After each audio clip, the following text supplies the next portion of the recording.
I have an exciting guest today, Richard Diaz. He has a wealth of knowledge and he's my data guy. Everybody knows that I love data because it speaks truth and data doesn't lie. Richard covers the Canadian economy and he'll be a valuable guest because he knows what's happening in Canada. So if you don't follow Richard, I'm going to put in the comment section, I'm going to pin his address for Twitter X and you'll be able to follow him as well. So Richard, can you tell me a little bit about yourself so the audience knows who you are? Yeah, sure. So I'm a global strategist for IceCap Asset Management, which is a asset management business. We manage money for families all across Canada and parts of the world. And I also am part of the Looney Hour, of course. My goodness, I'm co-host of the Looney Hour, which is Canada's most important podcast after this one, of course. And I do and every week I also publish something called the IceCap Canadian Market Wrap, where I discuss different subjects, little vignettes, about 8 to 10 minutes on different economic basically economic data, market stuff, all to do with Canada. And basically, yeah, so I guess those my day job is really to work with my boss Keith, who's a portfolio manager, and we manage money for families. But where I've really gained a lot of traction in this space and online is really sort of focusing on what's going on in the Canadian economy and financial markets, and that's why I'm here with you today. Yeah, well, I follow you on your X account, and I'm also in my videos. Sometimes I include your charts because Cool, I love great. the charts. The charts are fantastic. So you're doing a great job and letting people know. So in today, we're going to cover quite a few topics. And first, we're going to start off with the big picture. What's happening in this country? And so let's not waste any time because I have so many questions for you. Canada's productivity crisis. We just heard from the Bank of Canada saying we're circling the drain. And it's been 11 years where we haven't had any productivity whatsoever. So for the audience to understand, GDP per capita is how much money are each person in this country are taking home. And we're the same as we were in 2014. So we've wiped out a decade of growth per capita. And what they did is, if there's more people, yes, the economy is growing, but it doesn't mean that per person it's growing. So I'd love to hear your take on this situation. Sure. I mean, you've outlined it really well. I think it's important to understand that there are obviously flaws when you're thinking about GDP. So, I'm just going to try to attack sort of the rebuttals before we get into it, because people will say, oh, GDP is not the best way to measure an economy. And to those people, I would challenge them to come up with a better version. People like me who are economists and who studied economies their whole career understand there are clearly limitations to gross domestic product. However, it's an extremely useful, if blunt, tool for analyzing things like economic activity, productive capacity of an economy, and what you're thinking and talking about, I believe, is the standard of living of people in that economy. And ultimately, that's the job of a government.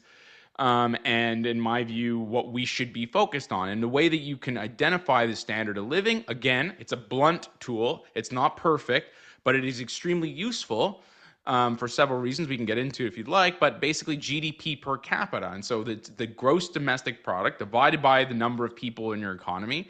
If that's going up, ostensibly, that's a good thing. If it's going down, that's a bad thing. And if it's like Canada, where we've been flat for 10 years, it tells you that there is something clearly wrong with the economy, the decisions that are being taken at the top, certainly the ideology of the decision makers. And what's also just one little really important point is that normally the pain that's felt from a decline in GDP per capita is most acutely felt at the lower end of the socioeconomic scale. And that's because if you're wealthy person, or even if you're on the sort of the top end of the socioeconomic ladder, you got a little bit of money, you got a house, maybe you're a lawyer or whatever, you probably have stocks and bonds, you've got a financial market, you've got a financial portfolio, hopefully you invest with IceCap, and you've got a house or whatever. So you're insulated from a lot of the pain. But if you're not, if you're a working class person, which is something I talk a lot about on the podcast and on my Twitter feed, you feel every bump in the road. And I think that's the real one of the real issues that I have with this, with what's going on right now. And you're absolutely right. It's been basically we are the and here's another little stat for you. Since 2014, from 2015 to 2024, out of the 37 OECD 38, 38 OECD countries, Canada is 37th in GDP per capita growth. Yeah, and I was born in Canada. When I was growing up, we were able to buy like just one modest income. You'd be able to buy a detached house. We even had a boat. Like, and we weren't a wealthy family. We were just a normal middle class family. We had a boat, we had a vacation home, we had a detached home in the lower mainland. Those days are gone. Like, most people can a boat. No, we're just trying to get a 2x2 shack, and 50% of our income is going towards that. I saw something this morning that blew my mind. On X, Table Salt has published, and I'm going to have to verify this, but 47.3% of Canada's GDP is coming from government. I mean, That sounds about right, by the way. but why do you think we have a productivity crisis? Because the government doesn't create anything. It's services, it's bureaucracy. What are they creating? The private sector creates the wealth of the country. We're not using our government workers to create widgets. Like it's, Yeah, no, I mean, listen, Mark, I totally agree. Listen, I'm of the view that the government is an important part of any society, but I think it's how and where that government is being allocated and spread out and used. I don't think the government should be in the business of picking winners. The EV battery debacle is like a classic example. But I think the government should be providing safety and security and a judiciary that can, settle disputes. I think police are good. I'm proud of I was very proud of Canada's healthcare system before we screwed it up. And so, that Canada really does. I think that the idea that you have sort of a social safety net, I think, is important. But the problem with what where we've gone too far, basically. There's just too much government involvement. And a lot of people say, Rich, well, how do you measure that? Well, there's different ways to measure it. One would be the number of federal employees as a percentage of total. That's at a 30-year high. The other one would be something called gross fixed capital formation or investment. So how much government investment is as a share of total investment. Again, we're at a 30 or 25-year high. You think of tax takes. So how much revenue as a percentage of GDP? So how much taxes are the government taking away from the pot? Again, the federal government federal government taxes, tax take as a percentage of GDP is again a 30-year high. And so, it's just that we've gone too far. The dose makes the poison. I think it's wrong to say that we should have no government. That's my personal view. But we've clearly gone way, way too far in one direction. And just your point about what things used to be, you mentioned GDP per capita. But one of the craziest charts I've seen in the last probably 2-3 years is from 1994 to 2015, the GDP per capita, so your growth in your standard of living was actually lockstep with the US, right? So they were always a little bit richer than we are, that's neither here nor there. But what matters is how you're evolving. Are you growing with them? Are you keeping up with the Joneses? And for that 20-year block, Canada was keeping up, and throughout, even though there was recessions and whatever, it still went lockstep. And I'm sure you shared that chart before. And then so we've been flat, and I think you're right. I think it speaks to this ideology that the government needs to be involved in absolutely everything. A classic example is now they want to feed children. Imagine that the federal government should be in charge of like global trade, space programs, ports, armies, is now worried about feeding children. And of course, nobody, listen, I came from a working class background also. Like, nobody wants children to go hungry, but to suggest that the federal government needs to be involved with feeding preschoolers is obviously, it's a bit too far in my view. Yeah, and you know what? I have kids in school. They're not getting free lunches, so I don't know who's getting these free lunches. There's somewhere someone's getting free Yeah, lunches for someone's kids. getting a free lunch. That's right. This is a perfect time to talk about our Canadian youth crisis. So right now we have the worst Canadian youth crisis for employment in I would say history. I haven't looking I've at the done the chart. work. I can share with you the charts. Yeah, so I mean, youth unemployment is always a bit tricky, right? Because if you're young, I mean, you remember, you work a summer job, you might not show up. I mean, I always showed up, I promise. But you know what I mean? Listen, kids can be kind of useless. You need to train them. You need to, so there's something called the participation rate, which means how active. So are you actively participating in the labor force? Meaning, are you employed? Are you looking for work, etc.? And so for youth, the participation rate is always much, much lower than a prime age worker such as yourself. That makes sense. You might be in school or whatever. But what we've seen over the last little while is the youth participation rate has fallen from has basically fallen a few percentage points. That doesn't sound like a lot. It's not 20 or 30%. But that's the thing. When it comes to these labor statistics, those couple of percentage points make a humongous difference. And so what we've seen is over the last few years, the participation rate for the youth unemployment has fallen significantly. And that what that means is that these unemployment numbers, which you were citing, actually understate the level of crisis that we are really in. And so, the youth unemployment rate is about 14%. That doesn't seem very high.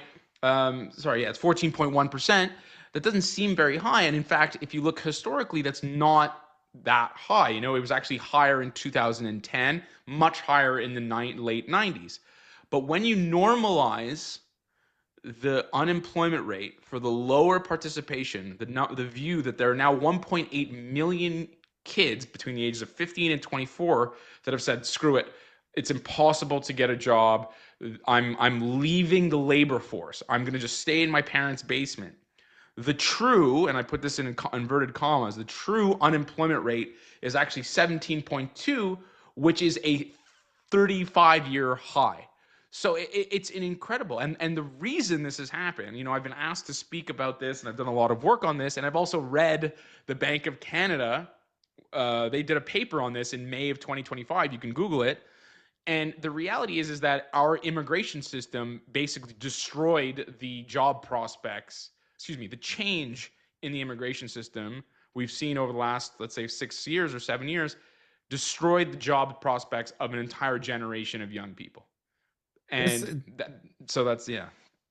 this is devastating because, for example, when I was younger, my first job, I was paper route, 12 years old, throwing papers at doors. Then at 15, I got a job, and first right in at a movie theater.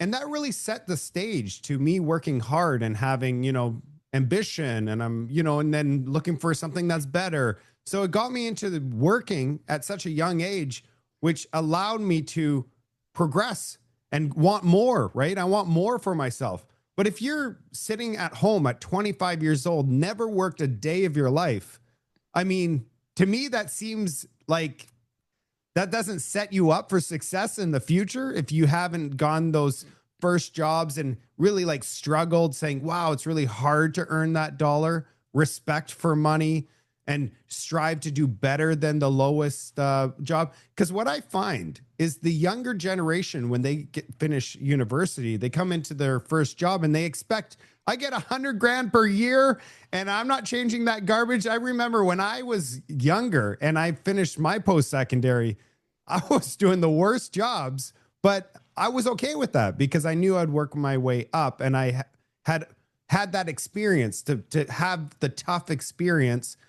But now they expect the top dollar and they're not willing to work their way to that level. And I believe it's because we've stripped away that work experience at the beginning where shifts at McDonald's or wherever, where you really build, hey, I want to go to university because I don't want to work at McDonald's my whole life. We've taken that experience away. And I think it's really a disservice to our youth and their success. I mean, I can't speak to the expectations people have when they join those jobs. I mean, I definitely wanted that kind of money when I graduated from university. So I won't say that, but I will say that like the Bank of Canada has done a lot of work on this, and they are as nonpartisan as anybody can be. There's no political affiliation. They try very hard to play it down the middle, and more importantly, their research papers are done with lots of statistical vigor and rigor, I should say. Sorry, not vigor, rigor. And they've made their position clear, which is, we used to import million, like we had a very, high immigration rate in Canada, which I think is a good thing. My parents are immigrants, but the focus was up until about 2015. The focus was on importing high skilled and higher wage immigrants, and we shifted away from that to temporary foreign workers and low skill, low wage immigration, and that's put an intense amount of pressure on people in the lower end, again, a lower end of the socioeconomic class. Again, pressure on the working class. We're going to talk about housing and rents. There's a direct correlation. Again, if you look on the Bank of Canada's website, they've done on July of 2024, there was another paper that they wrote about how immigration has of low skilled, low wage workers to the degree to which it basically we flooded the labor market, and how much pressure that put on rents. And what do rich people do? Rich people own. And what do working class people do? They rent. And so what that immigration policy did is it literally crushed youth unemployment, and it hurt working class people. And that to me, it's unequivocal. The data is very, very clear, and you can find the papers on the Bank of Canada's website. I always ask myself, why would they do this to us? I I don't always know. don't understand why they would. It's not, I go, is it incompetence or is it intentional? That's the question that worries me, because these people seem like they know more, they know what they're doing. So I don't agree with you. I don't think they know what they're doing. I think it's total incompetence. total incompetence. Well, that makes Yeah, me sleep a little bit better at night, to be honest with you, because, but let's move on to one thing that stands out to me with this new government, which is the same as the old government. yeah. I hate it when they say that. New government, they say it on almost every press I know. conference. This It's new obviously government. it's obviously like they got a memo. Well, they want to move away from the disaster that they've caused, and now they want to create, we'll see. Because what it looks like is we're trying to get to this net zero mandate. We have Elizabeth May that said, I'm not voting for the budget unless you commit to the Paris Accord. The Paris Accord is quite aggressive. We're going to get to net zero by 2050. And Mark Carney's like, yeah, we're still going to do that. But then we have the other side of the economy, which is Canada. We would not have the robust lifestyle that we have without oil and gas in this country. I mean, it got us to where we are. And so we have this situation where he's promising the most rapid growth in Canadian history, fastest in the G7, while getting to net zero. Like, are we going to be shipping batteries across the planet fully charged? Like, it doesn't make much sense. And so will this ideology or them basically, it sounds like they're blocking investments for, things that we need, and steering it with the government policies, which they did for the EV batteries plants and all of the stuff that they've done in the past, where they directed our money to prop up businesses to come here, and then it just blows up later. I mean, there's lots to unpack there. I think there's a couple of things that I think are worth addressing. One is we talked about the lack of productivity in Canada. Well, one of the reasons we have a lack of productivity growth is because we have a lack of CapEx. Now, CapEx comes in different ways. You can have sort of machinery, plant, and equipment. You can have non-residential structures like warehouses, as maybe a silly example. You can have build bridges, roads, hospitals. You can have intellectual property products, software, research and development. On virtually every single metric except for intellectual property products, Canada is basically we're having less and less CapEx. And again, we talk about this per capita.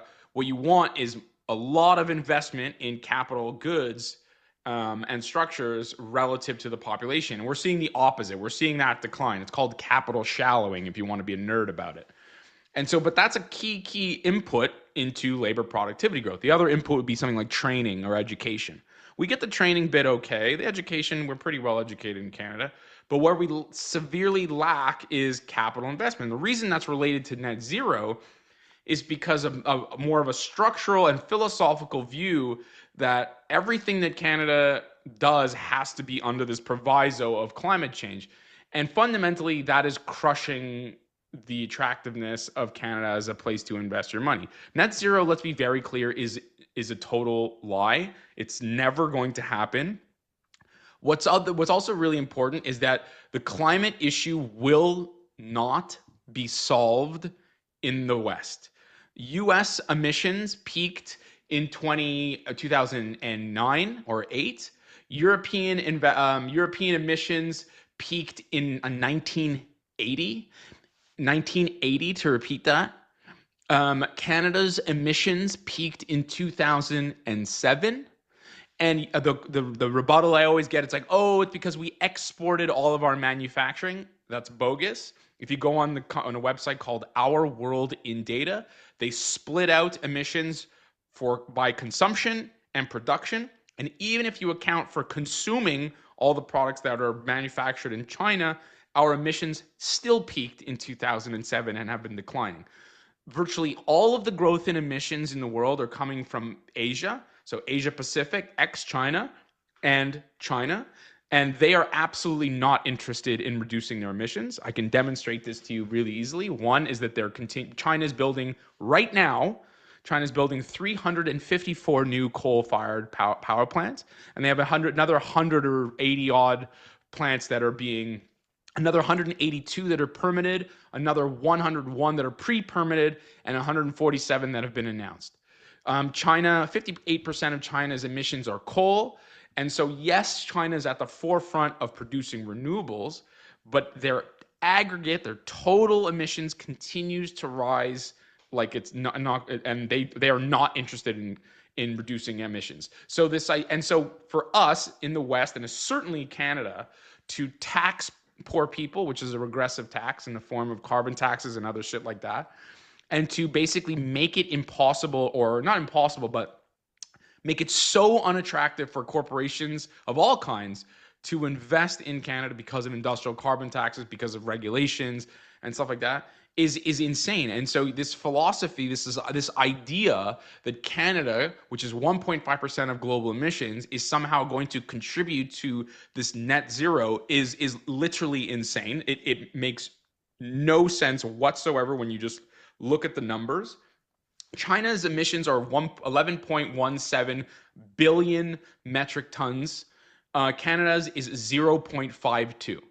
So, Canada could be wiped off the face of the earth tomorrow, and it would literally have no bearing on global emissions. And for us to sacrifice the standard of living of working class people to achieve some arbitrary emissions goal, to me, is the height of elitist luxury belief, like nonsense. And but they're on the planes. All of them are on the planes. I mean, what?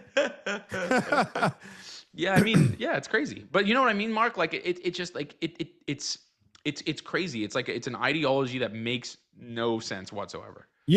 Because I'm on X, and I scour the X, and Americans are actually making fun of Canadians. I see it all the time. They're like, look at these kind Canadians trying to save the world. They're decimating themselves. They're literally laughing at Canada, saying these guys don't understand. We can't do anything. I actually did a calculation where if every single vehicle, including trucks, turned into EVs, how much would that reduce the emissions in Canada? Do you want to know what the number is? I'd love to, actually. I'm curious. So we're about 20. So cars and trucks represents 23 or 24% of total emissions across Canada. That sounds right. So if you take the electric vehicle, because you still need to create the vehicle, the tires, the battery, the whole thing. So yes, when you're driving it, it's low emissions. And hopefully the plug, when you plug it in, it's coming from renewables. But if you just look at the vehicle itself, the end to end is only a 20% reduction in CO2 emissions end to end. So life cycle, because you have to build it and then recycle it. So you only reduce emissions by 20%. So if you replace the entire fleet of vehicles and you reduce, and it's 24% minus 20%, right? Think about that. And then it's 1.5% of total global emissions. So the number is a rounding error, 0.016. 0.1% would be reduced by making every single vehicle in Canada electric. Yeah. I mean, Mark, I genuinely don't actually believe that these people actually believe what they're saying. And so, you asked me before if these people were incompetent or nefarious. I think when it comes to climate change and emissions in particular, I think that they are nefarious because to me, the most glaringly, if you really genuinely in abstract cared about emissions, you would not import anything from China. That'd be one of the first things. Or you would reduce your imports from China as much as you possibly could, because everything is 58% of China's emissions are from coal. And then you're putting everything on a boat, which is burning marine diesel, which is horrible with respect to emissions and other pollutants like heavy metals, SOx, and NOx. The other thing that you would do is you would build nuclear power plants with reckless abandon. Nova Scotia, as a stupid example, Nova Scotia is 60% coal. You could replace, if these people genuinely cared about emissions, when I submit to you they don't actually care, what they want is control, and they want you to be poor and to distribute wealth away from, into their coffers or whatever. But you could just replace Nova Scotia's coal-fired power plants with a nuclear power plant. 1, 2, whatever. And, instead of spending $52 billion subsidizing EV manufacturing, you could build a dozen or half a dozen nuclear power plants and sprinkle them all over Canada, and you could reduce emissions that way. And so for me, that's it's totally nuts. Like, it doesn't stack up whatsoever. I'm really grateful that you're speaking out about it. And most importantly, I think all of the pain always goes to the low end of the socioeconomic class. Rich people don't care. Rich people are going to fill up their Range Rover. Rich people are going to fly first class to go skiing in Zermatt. Rich people are going to, none of these policies will affect them. They get subsidized for their EVs, for crying out loud. Yeah. And so, you know what I mean? Whereas people who are on the lower end of the socioeconomic ladder, working class people, are the ones who, they're the ones going to buy used cars that burn gasoline. They're not, you know what I mean? And all this taxation, all these policies are highly regressive, which is the exact opposite of what these lefty loonies, purport to believe in and fight for. Yeah, and I'm not a climate denier. What I am is data driven. Does this make sense? Everything I do is data driven. I want to know if it makes sense. What I'm seeing doesn't make any sense. As soon as I saw them say we're not going to plant 2 billion trees anymore, we're moving away, and this is part of this budget we just got, I knew right away, if they actually cared about the planet, they would be planting those 2 billion trees. I mean, it's not just that. It's like natural gas as an example. So so again, if you care about emissions, you need to get the world off of coal. Okay, so that's like the number one. That should be like the number one priority, is to get the world, especially the poorer world, the third world, off of coal. What does Canada have in spades? We have natural gas. We should be shipping our natural gas all across the world. We should be giving it at a discount even, If you really care, if the people who purport to believe this and want to structurally change our entire economy to be climate competitive, which is the biggest load of bullshit I've ever heard in my life, then the number one thing that you need to do is get China, India, Indonesia, and the rest of the world off of coal.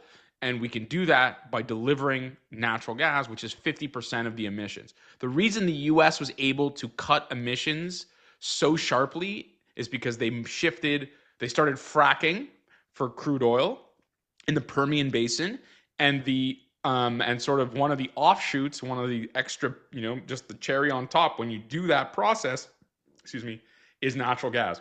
And they transferred a fleet, an aging fleet of coal-fired power plants. They shifted those over to natural gas, and emissions basically fell like a stone.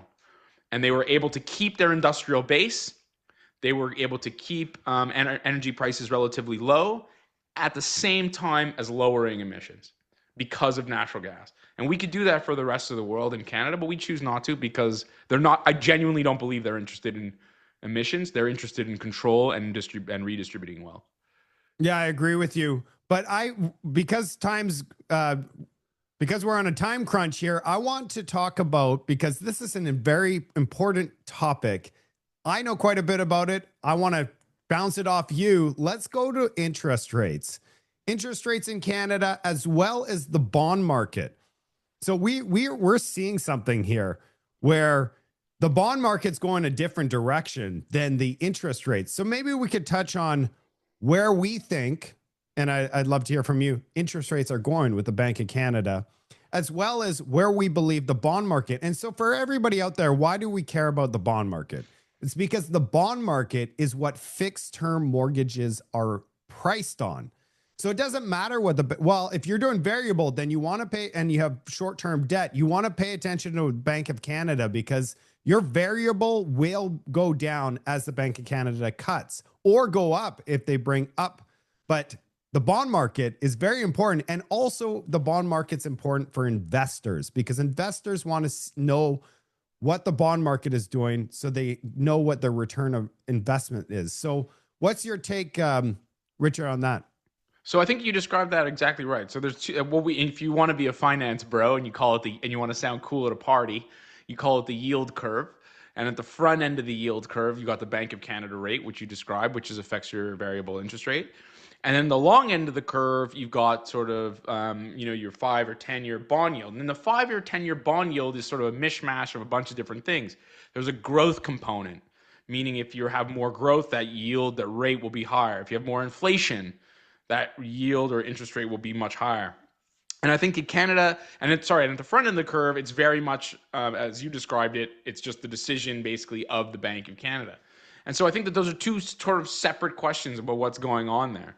And, we tell our clients really that there's really two things going on. One is I think that there's some limits to what the Bank of Canada can do. I'm sure they want to lower interest rates at the front end of the curve, because there's loads of debt that the federal government needs to roll over the next, 6 to 24 months. And that's all at the front end, the short end of the curve.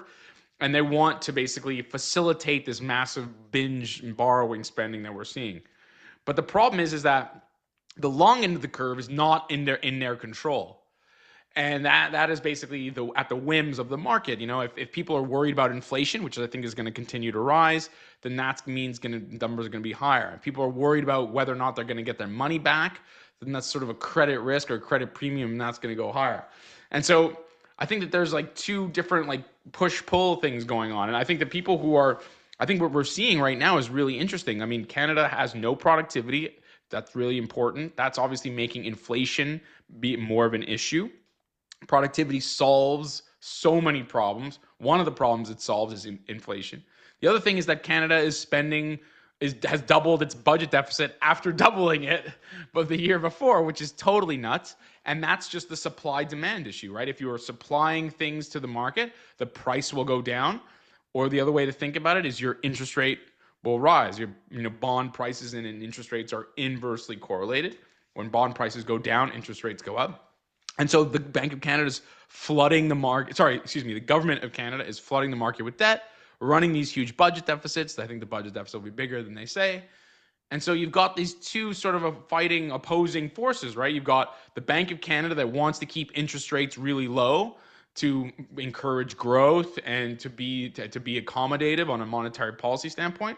But the government of Canada is doing all this hanky-panky and that's affecting the long-term part of the yield curve. And so, who knows what's going to happen, but I think it's really, really fascinating. And I think you got to pay attention to what the deficit's going, the interest inflation, how growth is going, and whether or not investors think that they get their money back if they lend the government for 10 years or 5 years. So I want people to understand this. So when the government runs a $78.3 billion deficit, they have to raise that money from the market. And what happens is they get first dibs. They go first. And then you and your mortgage is after. And what happens is we have to raise the money. And if investors go, you know what, we don't want to invest in Canada, they have to raise the bond yield. They have to raise the price so that once it's attractive again, people will buy the debt. So what we're seeing is just in the last 2 weeks and then once the budget was approved, we saw that bond 5-year was up 23 basis points in just a matter of a week.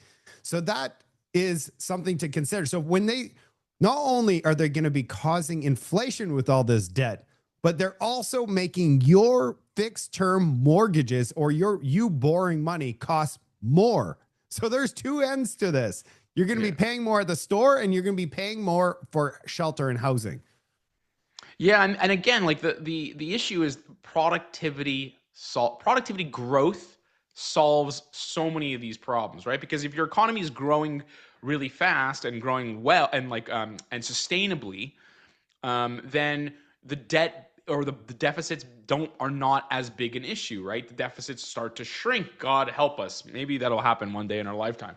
And so, but the problem with Canada and certainly the government's ideology is that, okay, sorry, let me wind that back. I think that there has been a shift under Carney. I think it would be intellectually dishonest to say that there hasn't been a shift. Obviously, we've gone away from this woke bullshit, and now we're trying to do more investment stuff. The problem I think that we have is that it's first of all, you have to convince foreign investors and domestic investors that there's been a shift in psychology and attitude, and that might take many years. And then you have to deliver on those promises from a government standpoint.